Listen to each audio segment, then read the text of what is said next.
Okay, in this tutorial, I'm going to be showing you how to fill out form I-130, which is a petition for alien relative. You can use this form to you can use it to sponsor your spouse, your parent, your brother, sister, or your child. In this scenario, we're going to assume that you're going to be sponsoring your spouse. So you would pick spouse as your beneficiary, and then for item number 2 you would skip it because it pertains to your child. So for item number 3, they ask you if you're related as a brother and sister. Here you would say no.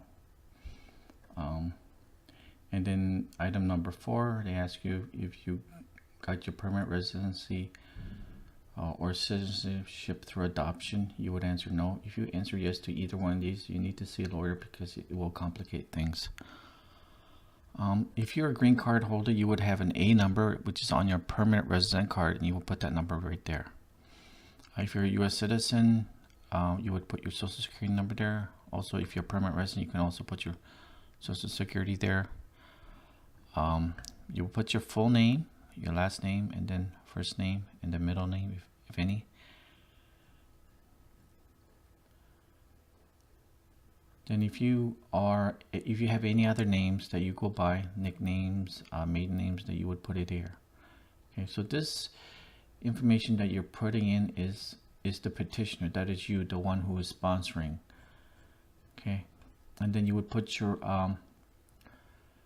where you were born, the city you were born, the country you were born, your date of birth, whether you're male or female, and then you would put your mailing address here. So here we would put John Doe, our mailing address. Okay. They ask you here on item number 7 if your mailing address is the same as your physical address. So if you say yes, it is, then you would skip item number 11.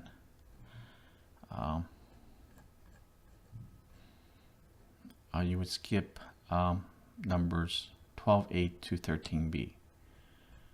Okay, so you would skip all this. So notice that you can't write anything in here. Okay.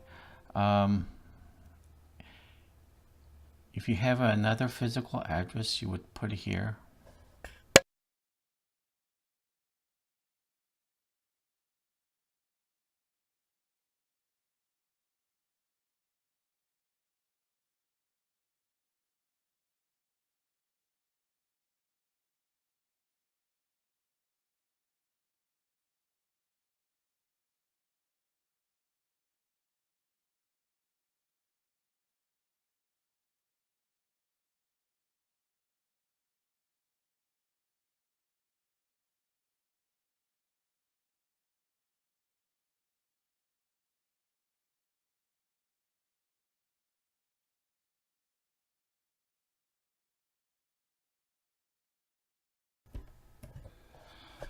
So on item number 10, you have to put your name and your address. Okay, and then item number 11, they ask you if it's your mailing address is the same as your physical address. If you say yes, then you won't be able to fill out here. Okay. For item number 12, you fill out the last 5 years of all your physical addresses. So here we don't fill this out because we already said this is the same as our mailing address, but you would fill the next part here, 14A and down. Okay, so you fill that out, and if you need more space, you can go all the way to the bottom here, and you can put in the page number, the part number, the item number, and you just continue on putting your addresses here. Okay, so you put in the last 5 address. You put all your addresses since the last 5 years. Then item number 16, you mark down how many times you've been married. And here in our case, we have a spouse that we're trying to sponsor, so we'll put in 1, and we're married. And you put your current date of marriage and where you got married. This is the place where you got married. You put the city and the province or state if you were married in the US, and the country.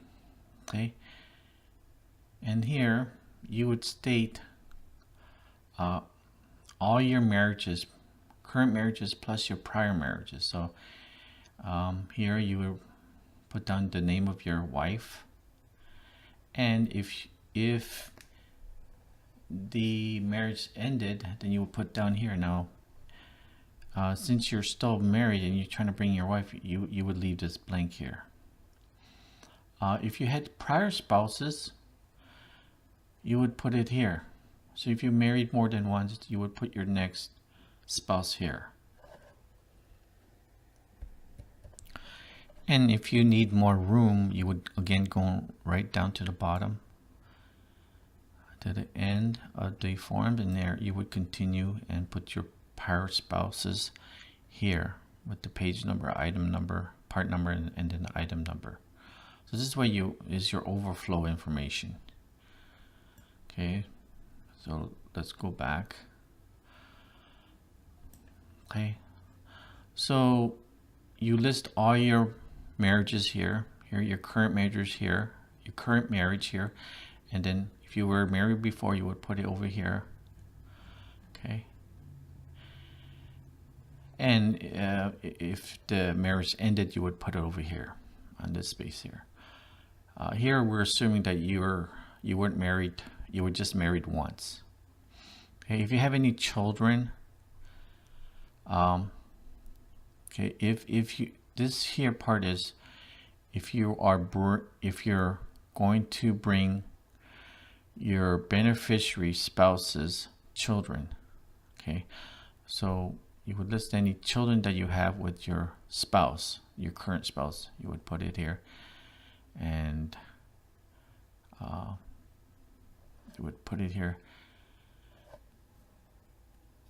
Okay, and if you have any other children, you would continue and put it over here. Okay, so you list all your children with your current spouse here, and then you continue into person 4 and then 5 all. Okay, and then this is information about how, if your beneficiary has ever been in the US. Okay, so if your spouse or the beneficiary has ever been in the US, you would say yes, and then you would put in under what visa they entered. Okay, the I-94 would be on your passport. You can check your passport and you should have an I-94 there. Okay, date of arrival, that would also be stamped on your passport, and also the duration of your status, so how long you're allowed to stay in the US, would also be stamped on your passport. If you look at your passport, you will put your passport number here. Okay, and then the country that issued your passport. Here we're talking about your wife, and the expiration date of the passport, your wife that you're trying to bring in. Then you talk about your wife or your beneficiary employment information. Okay, you would put the employment, their current employment. Okay, if they're unemployed, you would just put unemployed here. So you would put the name of the employer, the street address, and the country, and the date the employment began for your spouse. Okay, and here they ask you if your spouse, your wife, has ever been in immigration proceedings. If you say yes, you need to contact a lawyer, because this will really complicate things. Okay, and then you would put the information here. Okay, this part here is if your spouse or your wife is in a country that doesn't use the English or Roman letters, let's say your spouse is from France, then you would, or not Spanish, let's say they're from Japan, then you would write here in Japanese the name of your wife in Japanese, the street number in Japanese, and the province, town, and country all in Japanese language. So you have to write it in the native written language, which means if your spouse is from Japan and she's living in Japan, you would have to write the name and address in Japanese here. And a lot of times you can't type it in, so you would just need to print this out and hand write it in. Okay, so here in item number 59, they ask you if you ever lived together. If you have lived together, you would put the address where you live together and from what date to what date that you live together. If you never lived together, then you would write down never lived together. Okay. They ask you if your spouse is in the United States, and whether they're going to apply for a green card from within the United States. If that's the case, you would put down. Usually, this would be the place where you're living, where your spouse is. Usually, that would be where you're living, the city and state.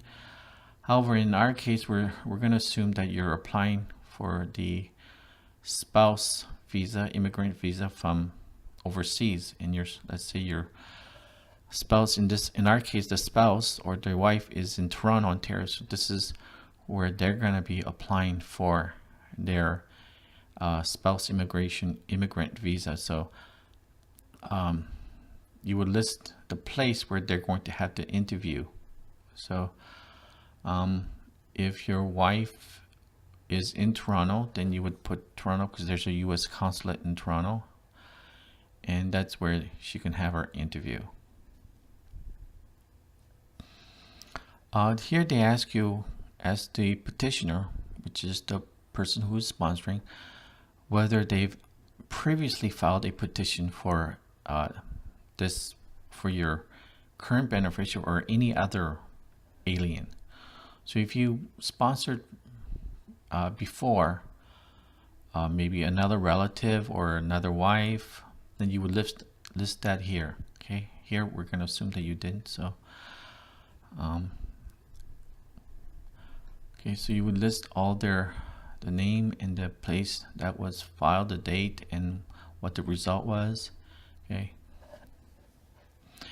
and the next item here, you're gonna list any other petitions that you're submitting, that let's say you're sponsoring your wife, but you're also sponsoring, let's say, your brother or sister, or maybe you're sponsoring your parent. Then you would list that over here. Okay, so you would put their name and how they're related to you. Okay, and so forth for another relative. If you're sponsoring another relative at the same time as you're sponsoring your spouse, you would list their name and relationship here. Okay, and here they give you a warning about falsifying information and the penalties. Okay, and here petitioner statement, here they asking you if you understand the application, whether you have read and understood the English and understood all the instructions and questions on this form or application. So here you would have to say yes, unless if your English is not your native language, then you need to have an interpreter read every question and every part of the application to you. If that's the case, then you would click interpreter here, and the interpreter would also put their name and information here. If you had this form prepared by another person, in other words, you didn't prepare the form by yourself, but you had help, either by a lawyer or a friend, then you would click here, and then you would put their name here.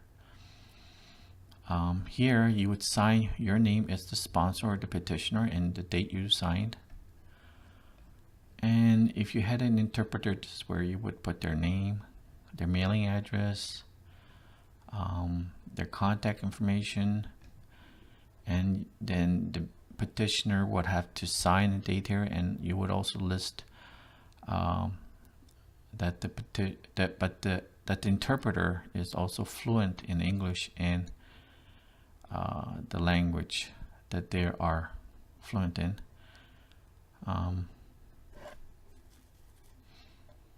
And here, if you had your form prepared by another person, either by a lawyer or by somebody else, then you would put their name.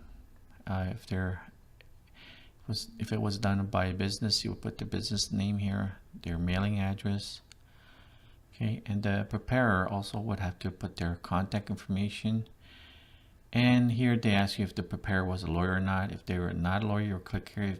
If they were a lawyer, then you would click here, and the lawyer can choose between whether they're doing a full representation or just prepare the form for you. And the preparer would also sign and date here. And again, this part 9 is the overflow area. If you need to put additional information but you don't have room on top, then you would come down here, you would put the page number, the item number, the part number and the item number, and then you would continue down here. And that is it for application form I-130.